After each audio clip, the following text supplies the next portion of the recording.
All right, let's dive into the hidden world that makes everything possible. Cargo.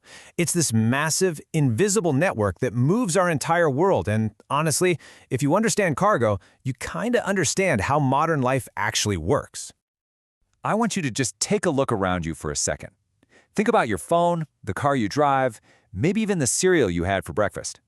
They feel like they're from totally different worlds, right? But they all share a secret. Almost guaranteed, every single one of them began its journey to you as cargo on a massive ship. But here's the thing. Cargo isn't just one big pile of stuff. It's actually split into two completely different worlds. And once you see this basic split, the logic behind how literally everything gets from point A to point B, well, it all starts to make sense.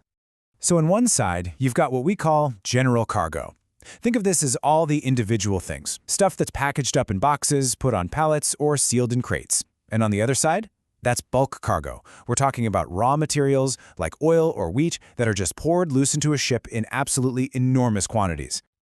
Okay, so let's dig into general cargo first. This is all the stuff that's handled as separate individual units.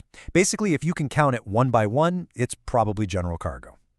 And when we talk about general cargo, there is an undisputed king, the shipping container. I mean, this simple steel box was a total game changer.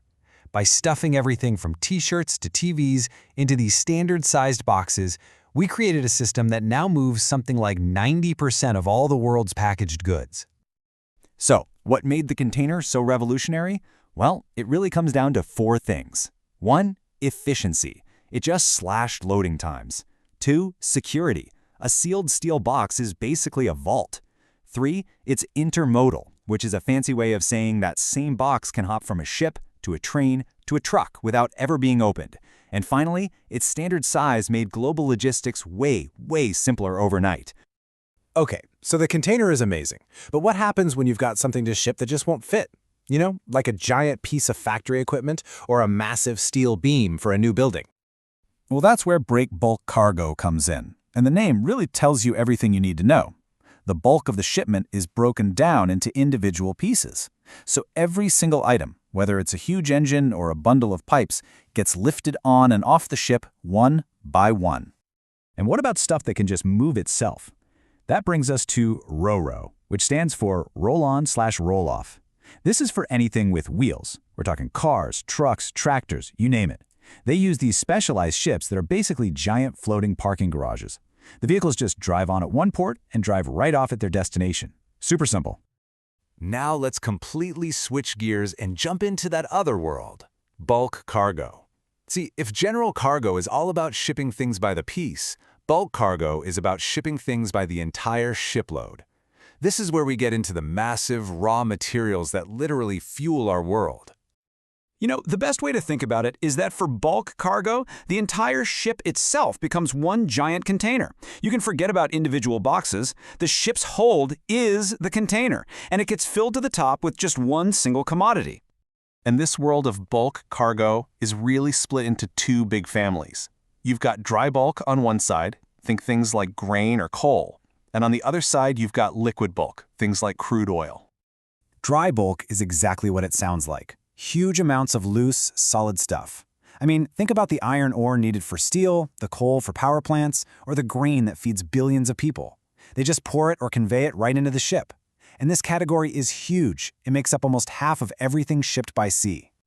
And then, of course, there's liquid bulk. This is the lifeblood of our modern economy. Crude oil, gasoline, natural gas, even stuff like orange juice concentrate. It's all transported in these specialized tanker ships, and it's another massive piece of the pie, about 35% of all global seaborne trade. Okay, but what happens when the cargo itself is tricky? Maybe it's dangerous, or delicate, or just incredibly awkward. Some goods need such specific handling that they end up in their own special category. First up, you've got hazardous cargo. This is anything that could pose a risk to people's health, safety, or the environment. We're talking explosives, flammable stuff, toxic chemicals, you get the idea. As you can imagine, moving this stuff is controlled by some incredibly strict international rules to make sure nothing goes wrong. Next, you have perishable cargo, which is basically in a constant race against the clock. Think about fruits, fresh fish, medicines. They all have a very short shelf life. So they travel in these amazing refrigerated containers, they call them reefers, that act like a giant mobile refrigerator, keeping everything at the perfect temperature for the whole trip. And finally, there's Project Cargo. This is where things get really wild. We're talking about moving gigantic, complex, and often priceless items, like a blade for a wind turbine or an entire factory module. Moving one of these giants is a massive puzzle that takes months of planning and pinpoint execution. So, we've gone through containers, breakbulk, dry and liquid bulk, and all this special cargo, but why do these labels even matter? Well, it turns out these distinctions are absolutely fundamental to how our entire global supply chain works. You can see how each one comes with its own major trade-off. Containers are fantastic. They're standard and secure, but you're stuck with that box size. Breakbulk gives you flexibility for huge items, but every time you lift it, you risk damaging it. Bulk is super efficient, but you're always worried about a spill or contamination. And with special cargo, well, you're constantly fighting against spoilage or a potential safety disaster. And this really gets to the core of it all, the single most important point. The type of cargo is the #1 thing that dictates everything else. It determines the kind of ship you need, what the journey is going to cost, how fast it can get there, and every single risk you have to plan for along the way. So from a single banana in a reefer to a massive turbine on a special deck, everything is moving according to this hidden logic. But the system never stands still.